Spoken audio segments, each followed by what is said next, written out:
First, there's other news we wanted to get to, and that includes an update on the Biden administration's armed crackdown on its critics. Earlier this month, a longtime FBI agent and SWAT team veteran called Steve Friend came forward to blow the whistle on what he has seen happen to the FBI under Joe Biden. And what he said was shocking. According to Agent Friend, Biden's FBI routinely uses heavily armed SWAT teams to raid the homes of American citizens who dare to criticize the administration. Now, to be clear, these are people who pose no danger to anyone. These are people who haven't even been accused, much less convicted, of a violent crime. So the point is not to bring justice. The point is to terrify and intimidate Joe Biden's political opponents.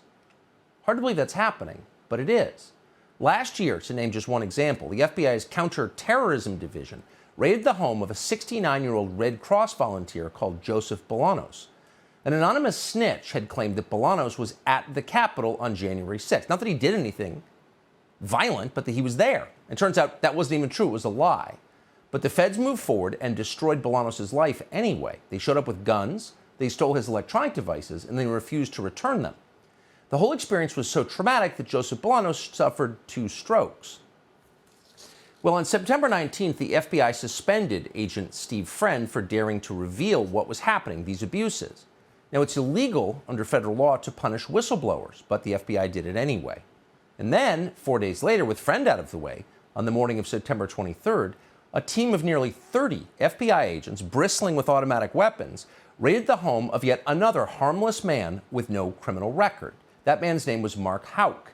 Houck is 47. He's a leader in his local Catholic community. FBI agents pointed rifles at Houck and his wife in front of their 7 children. Once again, to be clear, Houck is not a terrorist. He's never been accused of terrorism. He is instead a pro-lifer. Houck founded an organization called the King's Men. It's a pro-life group that encourages men to be leaders in their communities. Now, to give you a sense of who Houck is, we want to play this for you. Here he is describing the experience he had earlier this year praying outside an abortion clinic with his son.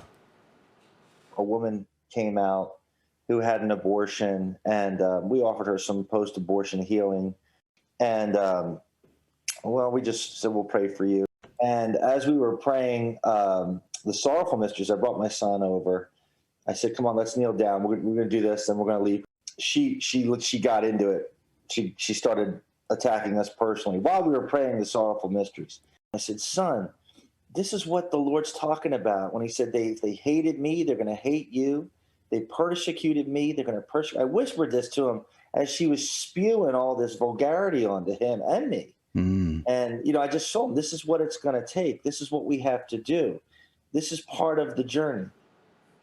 So that's Mark Houck. Now, he's a religious man. Not everyone is a religious person. Not everyone agrees with Mark Houck. But there's no doubt that Mark Houck is a nonviolent person.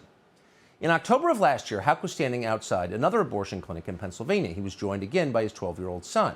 That's when a man approached and began harassing the boy. So to defend his son, Houck pushed the extremist back. That was it.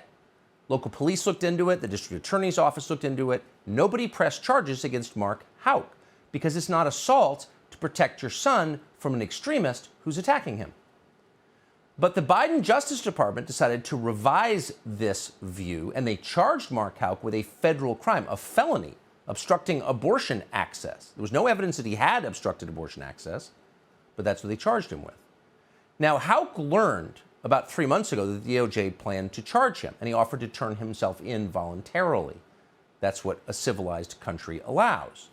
But that wasn't good enough for Merrick Garland's DOJ. They wanted to punish him and terrify his family to send the right message to anyone who would dare get in the way of the Biden agenda.